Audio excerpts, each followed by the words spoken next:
عامر ضیاء صاحب، میں آپ سے پوچھنا چاہوں گا کہ نا امیدی، اور ہم نے کہا کہ مذاکرات میک اور بریک سیشن کے اندر ہیں، تو بریک کی تو ہم نے بات کی، اور بریک کے پراسپیکٹس کی بات کی، یا بریک کے جو فیئرز ہیں وہ ابھی سامنے بات آ رہی ہے،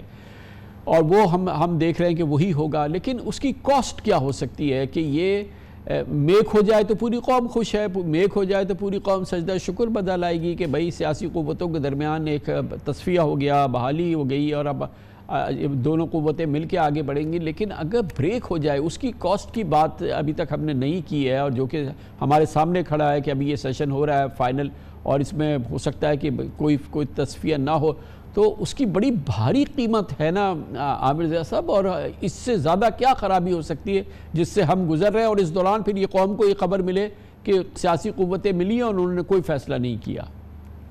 درست فرمایا آپ نے کہ اس وقت جو ہیں خدشات زیادہ ہیں اور امیدیں کم ہیں، اور واقعی اگر آپ منظرنامہ سوچیں کہ اگر یہ جو مذاکرات ہیں ناکام ہو جاتے ہیں، جس کا بہت سارے لوگ اشارہ دے رہے ہیں، تو کیا منظرنامہ ہوگا؟ تو منظرنامہ یقیناً بہت ہی تاریک ہوگا۔ تاریک کیوں؟ کیونکہ پاکستان کو اس وقت ہم بات یہ نہیں کر رہے کہ جی پی ڈی ایم حکومت کو کس چیز کی ضرورت ہے یا پی ٹی آئی کو کس چیز کی ضرورت ہے۔ پاکستان کو کس چیز کی ضرورت ہے؟ وہ ہے سیاسی استحکام کی۔ سیاسی استحکام پہلی شرط ہوگی اگر آپ کو معاشی ریفارمز کا یعنی کہ اصلاحات کا آغاز کرنا ہے، اگر آپ کو اور مطلب ہے کہ جو اپنے کنٹرڈکشنز ہیں ان کو ریزولو کرنا ہے، تو اگر خدا نہ خواستہ خاکم بدہن یہ مذاکرات ناکام ہوتے ہیں اور اس کے نتیجے میں پی ٹی آئی میدان میں آتی ہے، اور بے شک اس کی تحریک کامیاب ہو ناکام ہو، لیکن وہ اس چیز میں یقیناً کامیاب ہوگی کہ حکومت کو جو ہے ڈیسٹیبلائز کر کے رکھے، لوگوں میں ایک کہتے ہیں نا ملک میں ایک عمومی طور پر انتشار کی کیفیت ہوگی، غیر یقینی کی کیفیت ہوگی۔ تو اس میں اگر آپ یہ سمجھیں کہ حکومت جو ہے یہ سکون سے چلتی رہے گی اور یہ ڈیلیور کر سکے گی، تو مجھے یہ ہوتا ہوا بالکل نظر نہیں آ رہا۔ جی کامران صاحب۔ جی، تو عارفہ صاحب، تو عامر ضیاء صاحب یہ بتائیے گا کہ یہ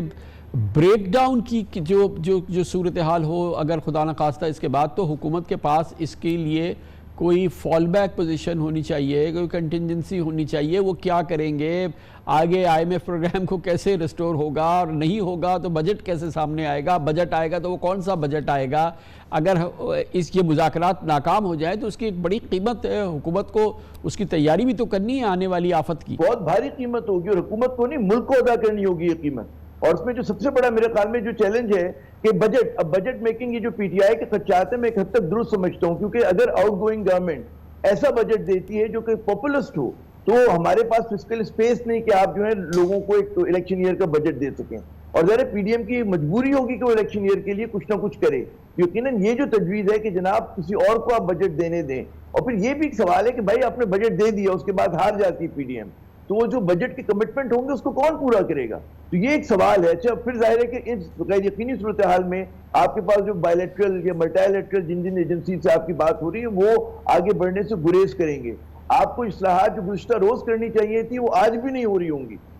اگلے کل کو بھی نہیں ہو رہی ہوں گی۔ تو ایک عجیب و غریب میرے خیال میں کہ مجھے لگتا ہے کہ ہماری حکمران اشرافیہ کا ایک ناکامی ہے، فیلئر ہے کہ وہ اپنے تضادات کو حل کرنے میں ناکام ہیں۔ اس میں آپ دیکھتے ہیں کہ ہمارے ادارے ایک دوسرے کے سامنے کھڑے ہو گئے ہیں، پارلیمنٹ بمقابلہ سپریم کورٹ آپ کے سامنے کھڑی ہے، الیکشن کمیشن کو کوئی لوگ کرٹیسائز کر رہے ہیں۔ میں سمجھتا ہوں ان حالات میں کامران صاحب صرف ایک ہی راستہ ہے کہ جو ایک ہمارا سب سے منظم سب سے مضبوط ادارہ ہے اس کو انٹروین کرنا پڑے گا، پاکستان کے لیے، کسی گورنمنٹ کے لیے نہیں، شریف خاندان کی بحالی کے لیے نہیں، پی ٹی آئی کو بچانے کے لیے نہیں، پاکستان کو بچانے کے لیے کہ اس کنٹری جو بند گلی میں آ گئے ہیں اس سے نکلیں۔ میں یہاں پر کوئی غیر آئینی اس کی اقدامات کو نہیں ایڈوکیٹ کر رہا، آئین کے تحت رہتے ہوئے کم از کم کچھ سلوشن دے، ایک روڈ میپ ملنا چاہیے کہ جہاں پر یہ کوئی بات وہ نہیں ہے کہ یہ بہت ہی مضبوط اور بہت ہی ضروری ہے اس قسم کی اگر سیاسی مذاکرات سے حل نہیں ہوتی، مگر